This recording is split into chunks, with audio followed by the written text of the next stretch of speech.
Hi hello నమస్తే welcome to my YouTube channel drama of life. నేను కళ్ళు తెరిచి చూసేసరికి మా అమ్మ నా మంచం దగ్గర కూర్చొని తీవ్రంగా ఏడుస్తుంది. ఎల్లప్పుడూ మా అమ్మ అలా ఏడవడం చూసి నా హృదయం చెలించిపోయేది. అమ్మ ఉదయం తరచూ ఇలాగే ఉండేది. కొంతకాలం క్రితం నేను అమ్మని అడిగాను, అమ్మ, పొద్దున్నే నాన్న గదిలో నుంచి బయటికి వచ్చేటప్పుడు ఎందుకలా ఏడుస్తూ ఉంటావు అని. కానీ మా అమ్మ సమాధానం ఇవ్వలేదు. నన్ను తిట్టింది. అమ్మ తన గదిలో నుంచి బయటికి వచ్చేటప్పుడు చాలా విచిత్రంగా ఉండేది. ఆమె చింపిరి జుట్టు, పాత బట్టలు, ఏడుపు ముఖంతో ఉండేది. ఈ ప్రక్రియ కొన్ని సంవత్సరాల క్రితం ప్రారంభమైంది. నాకు ఊహ వచ్చేసరికి నాకు ప్రతిదీ వింతగా మారింది. నాకు ఇప్పుడు 15 సంవత్సరాలు. ఇప్పుడు నాకు అన్ని విషయాలు చాలా బాగా అర్థమవుతున్నాయి. ఆశ్చర్యం ఏంటంటే, నాన్న గదిలో నుంచి బయటికి వచ్చేటప్పుడు అమ్మ పరిస్థితి ఎలా ఉండేదంటే, అమ్మ ఏడుస్తూ మళ్ళీ నాన్న ముందు వెళ్ళడానికి కూడా భయపడేది. కానీ నాన్న మాత్రం గదిలో నుండి బయటికి వచ్చేటప్పుడు అతని ముఖంలో సంతోషకరమైన చిరునవ్వు ఉంటుంది. అమ్మ బ్రేక్ఫాస్ట్ని కూడా నా చేత్తోనే ఇచ్చి పంపించేది.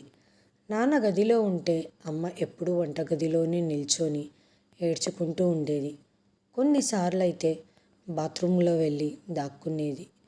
అది చూసి నాకు జాలిగా అనిపించేది. నేను 10వ తరగతి చదువుతున్నాను. స్కూల్కి వెళ్ళినా కానీ నా మదిలో ఎప్పుడూ మా అమ్మ ఆలోచనలు మెదులుతూనే ఉన్నాయి. మా నాన్న బాధపడటం, కలతగా ఉండడం నేనెప్పుడూ చూడలేదు. నాన్న ఎప్పుడు బ్రేక్ఫాస్ట్ చేయడానికి కూర్చున్నా ఈ క్షణంలో అమ్మకు ఏమైనా జరుగుతుందా అనిపించేలా భయంతో చేతులు వణికిపోయేవి. ఎందుకో నాన్న మాట వినగానే అమ్మ ముఖంలో భయం కనిపించేది.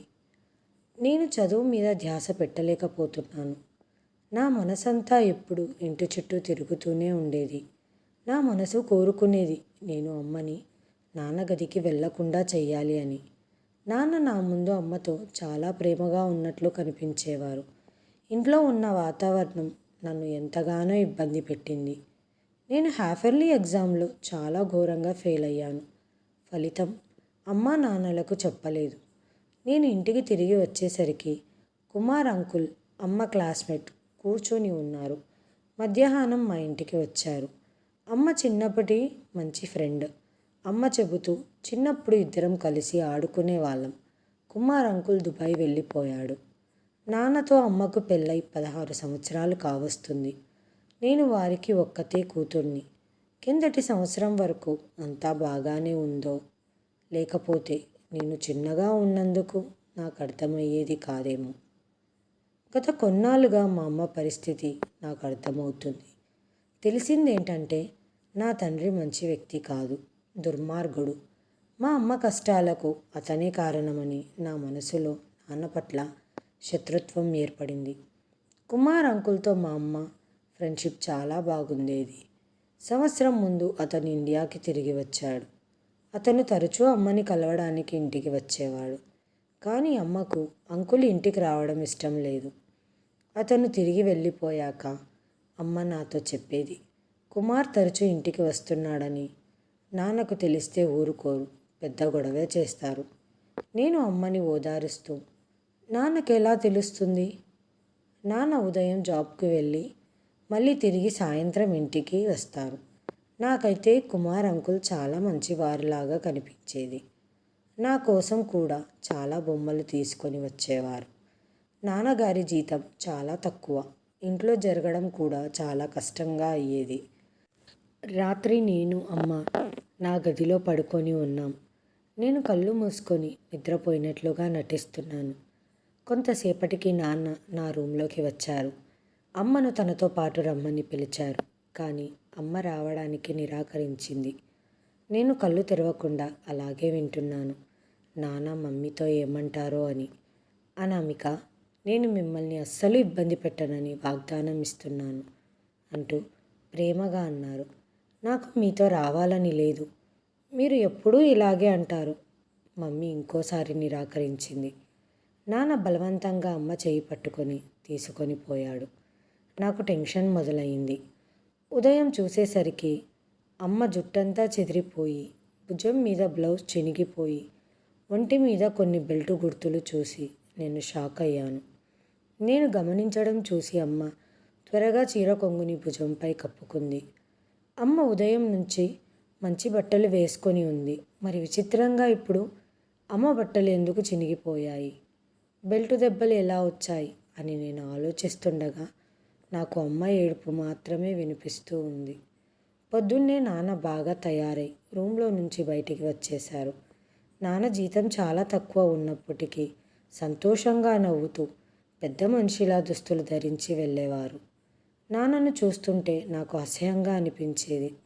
నాన్నకు టిఫిన్ పెట్టి నేను స్కూల్కి వెళ్ళాను. రోజంతా స్కూల్లో నా మనసు అమ్మ చిరిగిన బట్టలు మరియు ఒంటి మీద గాయాలపైనే ఉండేది. పాఠశాల నుంచి తిరిగి వస్తున్నప్పుడు నన్ను చూసి తన బండిలో కూర్చోమని కుమార్ అంకుల్ అనడంతో ఏమీ ఆలోచించకుండా తన కారులో కూర్చున్నాను. అంకుల్ నా వైపు చూస్తూ, చెప్పు, నీ సమస్య ఏంటి, ఎందుకలా టెన్షన్ పడుతున్నావు? నేను చాలా ఎమోషనల్ అయ్యాను. నేను కుమార్ అంకుల్కు ప్రతిదీ చెప్పాను. నా మాట విన్న తర్వాత అంకుల్, నువ్వు ఆలోచిస్తున్నావా మీ నాన్న మంచివాడు కాదని? అయితే నువ్వు మీ నాన్న నుంచి మీ అమ్మకు విముక్తి కలిగించి స్వతంత్రాన్ని ఇవ్వలేవా? మీరిద్దరు ఎంతకాలమని అతని అణచివేతకు గురవుతారు? కుమార్ అంకుల్ చాలా బాధతో నాకు అడ్వైస్ ఇచ్చారు. ఇది విని నేను షాక్కి గురయ్యాను. ఎందుకంటే నాన్నను వదిలివేయటానికి నా మనసు అంగీకరించట్లేదు. నాన్న నాతో ఇప్పుడు గట్టిగా మాట్లాడేవారు కాదు. అలాంటప్పుడు నేను తనని క్రూరుడు అని ఎలా అనగలను? మూసిన తలుపుల వెనకాల అమ్మా నాన్నల మధ్య ఏమి జరుగుతుందో కూడా నాకు తెలియదు. కుమార్ అంకుల్ మాట విన్న తర్వాత నేను ఆలోచనల సముద్రంలో మునిగిపోయాను. మా నాన్నగారు చెడ్డవారని చెప్పడానికి నా దగ్గర ఒక్క విషయం కూడా లేదు. కానీ అమ్మ కళ్ళల్లో కన్నీరు చూసి నాన్న క్రూరుడు అని నిరూపించబడినది. కుమార్ అంకుల్ నన్ను స్కూల్ నుంచి ఇంటికి తీసుకొని వచ్చారు. నాతో పాటు అంకుల్ ఇంట్లోకి వచ్చారు. మా ఇద్దరిని చూసి అమ్మ చాలా సంతోషించింది. వెంటనే మాకు స్నాక్స్ సిద్ధం చేశారు. నేను చాలా అలసిపోయాను. అందుకే పడుకోవడానికి నా రూమ్లోకి వెళ్ళాను. కుమార్ అంకుల్ అమ్మతో మాట్లాడుతున్నారు. నాకు నిద్ర పట్టడం లేదు. నేను అంకుల్ మాటల గురించి ఆలోచిస్తూనే ఉన్నాను. అమ్మ నా గదిలో ఉన్నప్పుడు భయం లేకుండా సంతోషంగా ఉండేది. పొద్దున్నే అమ్మ నాన్న గదిలో నుంచి బయటికి వచ్చేసరికి సరిగ్గా నిలబడలేక ఒక కాలు నేల మీద రాస్తూ నడుస్తుంది. నేను అమ్మను అడిగాను, మీ కాలికి ఏమైంది అని. చిన్న చిన్న విషయాలు పట్టించుకోవద్దని చెప్పింది. ఇప్పుడు నువ్వు 10వ తరగతి, నీ మనసు పెట్టి బాగా చదువు. ఒకవేళ మీ 10వ తరగతి ఫలితాలు సరిగ్గా రాకపోతే అందుకు మీ నాన్న నన్ను బాధ్యులుగా భావిస్తారు. అమ్మ కంట్లో నుంచి కన్నీరు రావడం మొదలయ్యాయి. నాన్న కోసం టిఫిన్ చేయడానికి వెళ్ళిపోయింది. ఆ తర్వాత వంటగదిలో నుంచి బయటికి రాలేదు. నాన్నకి బ్రేక్ఫాస్ట్ ఇచ్చేటప్పుడు నా చదువు గురించి అడిగారు. నాన్న స్వరం ఒక్కసారిగా తీయగా ఉంది. నేను ఆశ్చర్యపోయాను. నాన్నను ఏ విధంగా చూసినా కఠినమైన నిరంకుశుడిలా కనిపించలేదు. కానీ నా తల్లి పరిస్థితిని చూసి కేకలు వేస్తూ తండ్రి దురాగతాలను వివరించాలని ఉంది. నాన్న, అమ్మ లేకుండా నేను రాత్రి నిద్రపోలేను. అమ్మను నీ గదికి పిలవద్దని నాన్నతో చెప్పాను. నాన్న నా మాటలు విని నవ్వడం మొదలెట్టాడు. అప్పుడప్పుడు మీ అమ్మని నా దగ్గరికి పిలుస్తాను. నాకు కూడా మీ అమ్మ మీద హక్కు ఉంది. అలాగే మీ అమ్మని నేను చాలా ప్రేమిస్తున్నాను. నాన్న ఈ మాట అనడంతో నా ఒంట్లో రక్తం మరిగింది. ఎందుకంటే నాన్న ప్రేమ ఎలా ఉంటుందో రోజూ చూస్తూనే ఉన్నాను కాబట్టి. కానీ నాన్నకి ఏం చెప్పాలో తెలియక సైలెంట్గా స్కూల్కి వెళ్ళిపోయాను. మా స్కూల్లో టీచర్ ఇలా పాఠాలు చెబుతూ పూర్తి నిజం తెలియకుండా ఎలాంటి నిర్ణయం తీసుకోకూడదని మాకు వివరిస్తూ, సగం నిజం ఎల్లప్పుడూ చాలా ప్రమాదకరం, ఒక వ్యక్తి జీవితం నాశనం చేస్తుంది. గురువుగారి మాటలతో నా మదిలో మరో కిటికీ తెరవబడింది. నేను ఆలోచించి మా నాన్న గురించి నిజాలు మొత్తం తెలుసుకొని అమ్మను నాన్న నుంచి విడిపించుకోవడానికి పోరాడి అమ్మకు స్వాతంత్రం ఇవ్వాలనుకున్నాను. దానికి కుమార్ అంకుల్ నాకు సహాయం చేయడానికి ఎల్లప్పుడూ సిద్ధంగా ఉంటానని నాకు హామీ ఇచ్చారు. మరుసటి రోజు తలనొప్పి కారణంగా స్కూల్లో పర్మిషన్ తీసుకొని త్వరగా ఇంటికి వచ్చాను.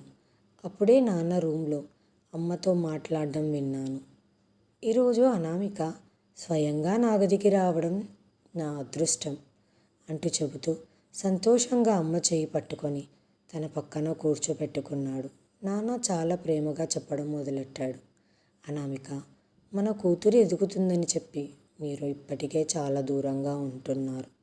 మన అమ్మాయికి వివాహం చేయాలని చెప్పి నా ఆదాయంలో కొంత భాగం తీసి పొదుపు చేస్తున్నాను. ఆ తర్వాత నాన్న చెప్పిన విషయం విని షాక్ అయ్యాను. నాన్న చెప్తూ, అనామిక, కుమార్ మరోసారి ఇంటికి వచ్చిపోతున్నాడని నాకు తెలుసు. కానీ ఆ వ్యక్తి మంచివాడు కాదు మరియు అతని ఉద్దేశం మంచిది కాదు. ఇంతకుముందు అతను ఒకసారి నిన్ను నాశనం చేయాలని ప్రయత్నించాడు. ఇప్పుడు మన ఇంట్లో ఎదుగుతున్న కూతురు కూడా ఉంది. కాబట్టి మనము ముందు జాగ్రత్త తీసుకోవాలి. అలా మాట్లాడుతూ కొంతసేపటికి నాన్న నిద్రలోకి జారిపోయారు. అమ్మ సైలెంట్గా లేచి గదిలో నుంచి బయటికి వెళ్ళిపోయింది. నేను ఇంట్లోకి రావడం చూసిన అమ్మ ఏడుపు మొదలెడుతూ వణికిపోయింది. ఇంతసేపు బాగున్నమ్మ సడన్గా ఇలా ఎందుకు చేస్తుందో నాకు ఆశ్చర్యం కలిగింది. ఒకవేళ ఏదైనా అని ఉంటే నాకు అర్థమై ఉండేది. ఇప్పుడు నా మనసులో కుమార్ అంకుల్ గురించి మరియు అమ్మ గురించి చాలా సందేహాలు, ఆలోచనలు మొదలయ్యాయి. మరుసటి రోజు ఉదయం నాన్న ముఖం చూస్తే మునుపటిలాగే ఉంది. మౌనంగా నాన్నగారిని అంచనా వేస్తున్నాను. కానీ నాకు నాన్న ప్రవర్తనలో ఎలాంటి మార్పు కనిపించడం లేదు.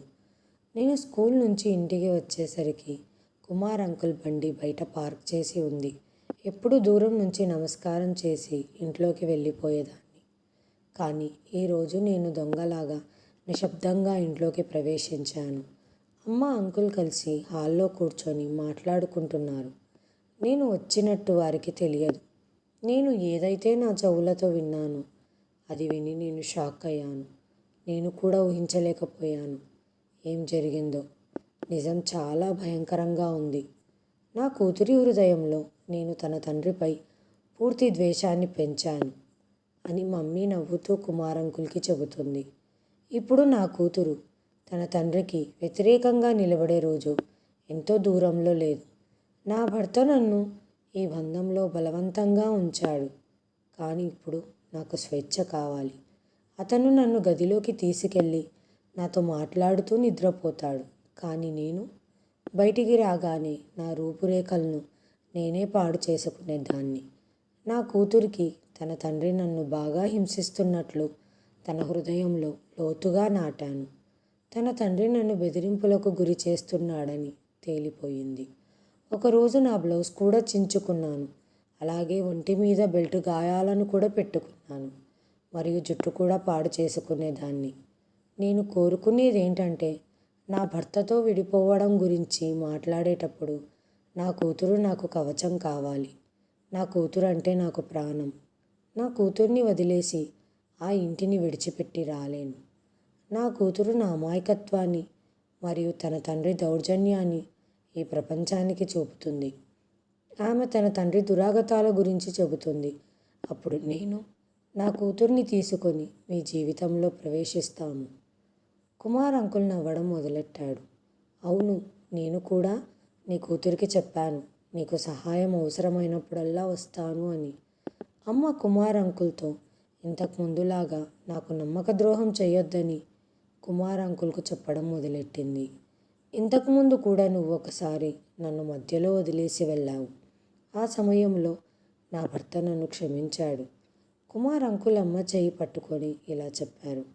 నేను వివాహితతో బంధాన్ని కలిగి ఉండటాన్ని మా కుటుంబ సభ్యులు పూర్తిగా వ్యతిరేకించినందున నేను నీ చెయ్యి విడిచిపెట్టాల్సి వచ్చింది. కానీ ఇప్పుడు నన్ను అడ్డుకునేవారు ఎవ్వరూ లేరు. నేను నా మనస్ఫూర్తిగా నిన్ను మరియు నీ కూతుర్ని నా జీవితంలోకి ఆహ్వానిస్తున్నాను. ఎట్టి పరిస్థితిలోనూ నీ కూతురికి తన తండ్రి క్రూరుడు కాదన్న నిజం తెలియకుండా చూసుకోవాలి. కాబట్టి అతన్ని మనం దుర్మార్గుడని నిరూపించాలి. నీ కూతురు మాత్రమే మన ఇద్దరిని ఒకటి చేయగలుగుతుంది. అమ్మ మరియు కుమార్ అంకుల్ అంతా వాళ్ళు అనుకున్నట్లే జరుగుతుందని నమ్ముతున్నారు. అలా ఇద్దరు నవ్వుకుంటున్నారు. ఇది విని నా కాళ్ళ కింద నేల జారినట్లు అయ్యింది. మా అమ్మ నన్ను మాత్రమే కాదు, మా నాన్నను కూడా పూర్తిగా మోసం చేసింది. మరియు ఆమె మా నాన్న ఇంట్లో కూర్చొని మరొక వ్యక్తిని కలుసుకొని బంధం గురించి మాట్లాడుతుంది. అప్పుడు నాకు నాన్న చెప్పిన మాటలు గుర్తొచ్చాయి. ఇంతకుముందు కూడా ఇంటిని నాశనం చేసేందుకు కుమార్ అంకుల్ యత్నించాడని. నేను చాలా సైలెంట్గా వెళ్ళాను ఇంట్లోకి. నన్ను చూసి అమ్మ మరియు అంకుల్ ఆశ్చర్యపోయారు. ఒకరి ముఖం ఒకరు చూసుకున్నారు. కుమార్ అంకుల్ నా వైపు చాక్లెట్ చూపించారు. చాక్లెట్ తీసుకోకుండా అమ్మ ముఖంలోకి చూస్తూ, అమ్మ, నాన్నతో నీకున్న సమస్య ఏమిటో నాకు చెప్పాలి అని గట్టిగా అడిగాను. తను చెప్పిన అబద్ధం బట్టబయలైందని అమ్మకు తెలుసు. కాబట్టే ఆమె ఎటువంటి సందేహం లేకుండా నాకు నిజం మొత్తం చెప్పింది. పెళ్ళికి ముందే నేను కుమార్ అంకుల్ని ప్రేమించాను. కానీ నన్ను పెళ్లి చేసుకోకుండా అతని కెరీర్ ఎంచుకొని అంకుల్ దుబాయ్లో ఉద్యోగం చేయడానికి వెళ్ళారు. అమ్మ ప్రేమను విడిచిపెట్టాడు. చిన్ననాటి ప్రేమ కాబట్టి అది వాటి రంగులు మార్చలేకపోయింది. అలాగే అమ్మ మనసులో కుమార్ అంకుల్ యొక్క ప్రేమ అలాగే సజీవంగా ఉండిపోయింది. అమ్మ వివాహం నాన్నతో ఇంట్లో వాళ్ళు ఫిక్స్ చేశారు. అమ్మ యవ్వనంలో చాలా అందంగా ఉండేది. అమ్మ కన్నా నాన్న 10 సంవత్సరాలు పెద్దవారు. కొంచెం చామన్ కలిగిన వారు. కుమార్ అంకుల్ మాత్రం హ్యాండ్సమ్గా, ఫెయిర్గా ఉండేవారు. కానీ అమ్మ మాత్రం ఇంట్లో వాళ్ళ బలవంతంతో నాన్నను పెళ్లి చేసుకుంది. కానీ ఆమె ఎప్పుడూ నాన్నను మనస్ఫూర్తిగా అంగీకరించలేకపోయింది. బలవంతపు బంధం అమ్మకి భారంగా అనిపించేది. కానీ అమ్మ ఈ బంధాన్ని ఎలా సాగించిందో మరి. నేను అమ్మకు పెళ్ళైన 1 సంవత్సరం తర్వాత అమ్మ ఒడిలోకి వచ్చాను. అమ్మకు పెళ్ళై 8 సంవత్సరాల తర్వాత కుమార్ అంకుల్ కొన్ని రోజులకి దుబాయ్ నుంచి ఇండియాకు వచ్చారు. అలా మా అమ్మని చూడగానే అతని హృదయంలో మరోసారి ప్రేమ కలిగింది. అమ్మ కూడా తన చిన్ననాటి ప్రేమ మరియు భావోద్వేగాల బలవంతంతో కుమార్ అంకుల్ను రహస్యంగా కలవడం ప్రారంభించింది. అయితే కొద్ది రోజుల్లోనే మా అమ్మ అత్తగారికి ఈ విషయం తెలిసి కుటుంబంలో అమ్మను అవమానించడం ప్రారంభించారు. నాన్న మాత్రం అమ్మను నిజంగానే ప్రేమిస్తున్నాడు. కాబట్టే నాన్న అమ్మను అవమానం నుండి రక్షించాడు. అందరి మాటలు అబద్ధమని నిరూపించి నాన్న అమ్మకు అండగా నిలిచాడు. దాంతో ఫ్యామిలీ అంతా ఆటోమేటిక్గా సైలెంట్ అయిపోయారు. మా అమ్మను నానమ్మ ఏమీ చేయలేకపోయింది. కానీ ఆమె కుమార్ అంకుల్ మీద మాత్రం కఠినమైన చర్యలు తీసుకొని బలవంతంగా వెనక్కి పంపించారు. మళ్ళీ 1 సంవత్సరం క్రితం కుమార్ అంకుల్ ప్రేమ తిరిగి అమ్మను చేరుకుంది. అంకుల్ ఇండియాకు తిరిగి వచ్చేశారు. మరోసారి అతను మమ్మీ వెనకాల పడి పిచ్చివాడైపోయాడు. మొదటి రోజు నుండి అమ్మకు నాన్నంటే ఇష్టం లేదు. పరిస్థితులు కూడా అంత గొప్పగా లేవు. కుమార్ అంకుల్ దుబాయ్ నుంచి చాలా డబ్బులు తీసుకొచ్చాడు. కాబట్టి అమ్మకు తండ్రిని విడిచిపెట్టడం పెద్ద కష్టంగా అనిపించలేదు. కానీ సమస్య ఏంటంటే నాన్న నన్ను చాలా ప్రేమిస్తున్నారు. అలాగే అమ్మ కూడా నేను లేకుండా జీవించలేదు. కాబట్టి మా అమ్మ ఈ ఆట మొత్తం సృష్టించింది. మరియు మా నాన్నను నా దృష్టిలో తప్పుడు వ్యక్తిగా చేసింది. అమ్మ సానుభూతిని పొంది నన్ను తనతో తీసుకెళ్లాలని కోరుకుంది. కాబట్టే ఆమె నాన్న దుర్మార్గాన్ని నిరూపించాలనుకుంది. కాబట్టి తానే స్వయంగా బానిసగా మారి జీవించడం ప్రారంభించింది. నాన్న ఎప్పుడూ నాతో గట్టిగా మాట్లాడిన సందర్భాలు కూడా లేవు. అలాంటప్పుడు మూసి ఉన్న గదిలో తల్లిని ఎలా హింసించగలడు? నేను మా అమ్మకు స్పష్టంగా చెప్పాను.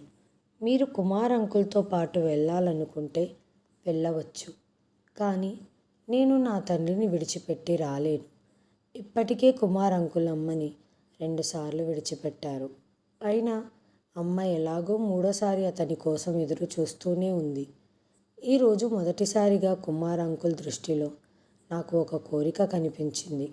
ఆ కోరిక తీరాక అమ్మ తనకి పనికిరాదని తెలుసు. భవిష్యత్ గురించి నాకు ఆహ్లాదమైన కలలు చూపిస్తూ మా అమ్మ నన్ను తనతో పాటు తీసుకెళ్ళాలనుకుంటుంది మరియు నాన్నని విడిచిపెట్టమని బలవంతం చేసింది. కానీ మా నాన్నని వదిలిపెట్టడం నాకు అంత సులభం కాదు. నాకు మా నాన్నే సర్వస్వం. ఒకవేళ మొత్తం నిజం నా ముందుకు రాకపోయి ఉంటే బహుశా ఏదో ఒక తప్పుడు నిర్ణయం తీసుకొని ఉండేదాన్ని. కానీ ఆ దేవుడికి ధన్యవాదాలు. ఎందుకంటే నేను నా కళ్ళతో ప్రతిదీ చూశాను, నా చెవులతో విన్నాను. అమ్మ కుమార్ అంకుల్తో వెళ్ళడానికి సిద్ధమయ్యింది. కానీ నేను అమ్మతో వెళ్ళనని చెప్పినప్పుడు నాకు చాలా సర్ది చెప్పే ప్రయత్నం చేశారు. కానీ నేను ఏ విధంగా కుమార్ అంకుల్తో రావటం లేదని నిర్ధారించుకొని అమ్మ వెళ్దామని అడిగినా ఏమీ మాట్లాడకుండగా అమ్మను విడిచిపెట్టి వెళ్ళాడు కుమార్ అంకుల్. అంకుల్ ప్రవర్తనతో అమ్మ నిర్ధారణ చేసుకుంది. అంకుల్ అమ్మ కోసం కాదు, నా కోసం మా ఇంటి చుట్టూ తిరిగేవారు అని. అతను చాలా తెలివైన మరియు మోసపూరితమైన వ్యక్తి. అతను నా తల్లి ప్రేమను పూర్తిగా తన ప్రయోజనం కోసం ఉపయోగించాలని ఆలోచించేవాడు. భావోద్వేగాల ప్రవాహంతో అమ్మ ఇప్పుడు గ్రహించింది ఆమె ఎంత పెద్ద కష్టాన్ని నష్టాన్ని కలిగించేదో. అమ్మ మరియు నేను అంకుల్తో వెళ్ళినట్లయితే మా అమ్మ పరువు తీయాలని మా నానమ్మ ప్రయత్నించినట్లుగా మరోసారి నా పరువు పోయేది. అంకుల్ బారి నుండి తప్పించుకున్న మేము తల్లి కూతుర్లం. ఏ జన్మలో ఏ పుణ్యం చేసుకున్నామో తెలియదు. రాత్రి నాన్న ఇంటికి తిరిగి వచ్చేసరికి మమ్మీ స్వయంగా నాన్నకు భోజనం వడ్డించింది. రాత్రి నాన్న గదిలో నిద్రించింది. నాన్న ఆనందం చూడదగినది. నాన్న నిజంగా అమ్మను ప్రేమిస్తున్నాడు. నాన్న అమ్మను ప్రేమించిన కారణంగానే ఈరోజు వరకు నా తల్లి తప్పులను పట్టించుకోకుండా ఉన్నాడు. ఇన్ని సంవత్సరాల తర్వాత మొదటిసారిగా అమ్మ తన తప్పులను అంగీకరించింది. ఇది గ్రహించిన నాన్న అమ్మని మనస్ఫూర్తిగా అంగీకరించాడు. మరుసటి రోజు ఉదయం నాన్న మరియు అమ్మ నవ్వుతూ గదిలో నుంచి బయటికి వచ్చారు. అప్పుడు నా మనసు సంతోషంగా ఉంది. ఒక్కసారి ఇలా ప్రేమ పేరుతో మోసం చేసేవారు ఏ విధంగా కూడా వారి ముఖాన్ని చూపించుకునే అర్హత లేనివారు. నిజమైన ప్రేమ వివాహం తర్వాతే కలుగుతుంది. దీనిలో వ్యక్తులు కవచంలాగా మారి ఒకరి రహస్యాలను ఒకరు కప్పుకుంటారు. ఈ వీడియోను చివరి వరకు చూసినందుకు ధన్యవాదాలు. ప్లీజ్ సబ్స్క్రైబ్ చేయండి, లైక్ చేయండి, షేర్ చేయండి, కామెంట్ చేయండి. Thanks for watching.